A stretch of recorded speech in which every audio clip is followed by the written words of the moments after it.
வணக்கம் and welcome to kitchen lovers. இன்றைக்கி நம்ம கிச்சனில் ஒரு சிம்பிளான எக் பப்ஸ் ரெசிபி தாங்க பார்க்க போகிறோம். மைதா இல்லாமல், மாவு பிசையாமல், வீட்டில் இருக்க அப்பளத்தை மட்டுமே வச்சு ரொம்ப ஈஸியாக ஒரு ஈவினிங் ஸ்நாக்கை ரெடி பண்ணிடலாம்.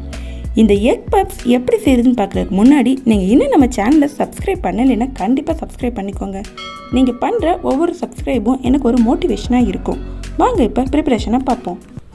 ஃபஸ்ட்டு பப்ஸுக்குள்ளே வைக்கிறதுக்கு ஸ்டஃபிங்கை ரெடி பண்ணிடலாம். அதுக்கு ஒரு கடாயை அடுப்பில் வச்சு 2 ஸ்பூன் அளவு ஆயில் சேர்த்து சூடு பண்ணிக்குவோம். ஆயில் நல்லா சூடாகவும் அதில் 1/2 ஸ்பூன் அளவு சோம்பு சேர்த்துக்குவோம்.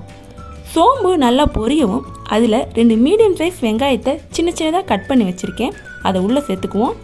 சேர்த்து வெங்காயம் நல்லா சாஃப்ட் ஆகுற வரைக்கும் நல்லா வதக்கிப்போம். பாருங்கள், வெங்காயம் நல்லா சாஃப்ட் ஆகிடுச்சு. இப்போ இதில் ஒரு பச்சை மிளகாயை சின்ன சின்னதாக கட் பண்ணி வச்சுருக்கேன், அதை உள்ளே சேர்த்துட்டு கூடவே ஒரு தக்காளியையும் சின்ன சின்னதாக கட் பண்ணி வச்சுருக்கேன், அதையும் சேர்த்து லைட்டாக ஒரு மிக்ஸ் கொடுத்துருவோம். இப்போ இதில் தேவையான அளவு உப்பு சேர்த்துக்குவோம். இப்படி உப்பு இப்போ சேர்க்குறதால ஈஸியாக தக்காளி வதங்கிடும், அதுக்காக தான் நம்ம இப்போ உப்பு சேர்த்துக்கிறோம். பாருங்கள், வெங்காயம் தக்காளி நல்லா வதங்கி வந்துருச்சு. இப்போ இதில் மசாலாக்களை ஆட் பண்ணிக்குவோம். 1/2 ஸ்பூன் மிளகாய்த்தூள், 1/2 ஸ்பூன் கரம் மசாலா, இது 2 மட்டும்தான் இன்றைக்கி நம்ம யூஸ் பண்ண போகிறோம். நல்லா வெங்காயம் தக்காளி வதங்கி மசாலா வாசம் போகிற வரைக்கும் வதக்கி எடுத்தால் ஸ்டஃபிங் ரெடி. இப்போ ஒரு பவுலில் கொஞ்சமாக நார்மல் வாட்டர் சேர்த்துக்குவோம். பெரிய சைஸ் அப்பளமாக பார்த்து இந்த தண்ணியில் ஒன்று ஒன்றா உள்ளே வச்சுப்போம். பாருங்கள், இந்த மாதிரி அப்பளம் ஃபுல்லாக தண்ணியில் மூழ்கி இருக்கிற மாதிரி ஒரு 2 நிமிஷத்துக்கு நம்ம ஊற வச்சு எடுத்துப்போம். அப்பளம் ஊறுறதுக்குள்ள ஒரு பவுலில் 1/2 ஸ்பூன் அளவு மைதா மாவு எடுத்திருக்கேன். இதில் கொஞ்சமாக தண்ணி சேர்த்து பசை மாதிரி ரெடி பண்ணி வச்சுருக்கேன். இது எதுக்குன்னா அப்புறமா சொல்கிறேன். இப்போ அப்பளம் ஊறிடுச்சு. தண்ணியிலேருந்து எடுத்து ஒரு பிளேட்டுக்கு மாற்றிடுவோம்.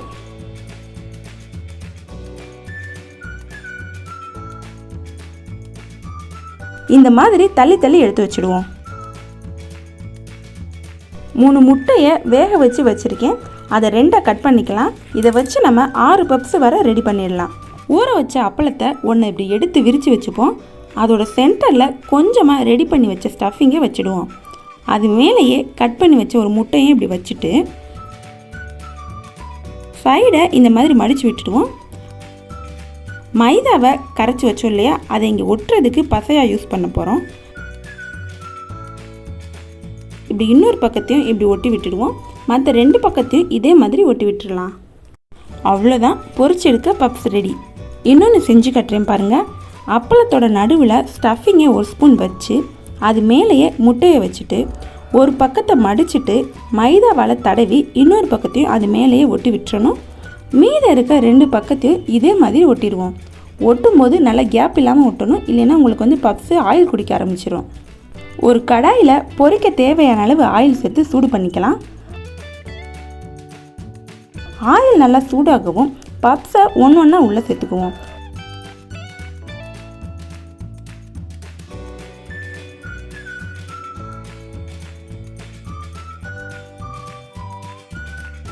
ஒரு பக்கம் நல்லா வேகவும் இன்னொரு பக்கத்தையும் வேக வச்சுப்போம்.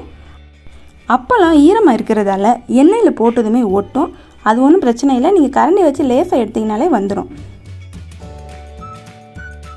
இன்னொரு பக்கமும் வெந்துருச்சு. இப்போ இதை நம்ம எடுத்துடலாம். இதே மாதிரி எல்லா பப்ஸையும் நம்ம ஃப்ரை பண்ணி எடுத்துக்குவோம்.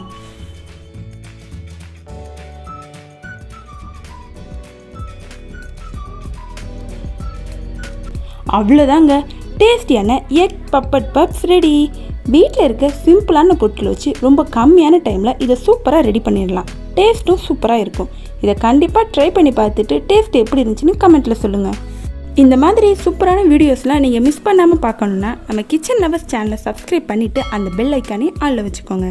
இந்த வீடியோ உங்களுக்கு பிடிச்சிருந்துச்சுன்னா மறக்காமல் ஒரு லைக்கை கொடுத்துட்டு உங்கள் ஃப்ரெண்ட்ஸ் அண்ட் ஃபேமிலியோட ஷேர் பண்ணுங்கள். இன்னொரு சூப்பரான வீடியோவில் பார்ப்போம். தேங்க்யூ.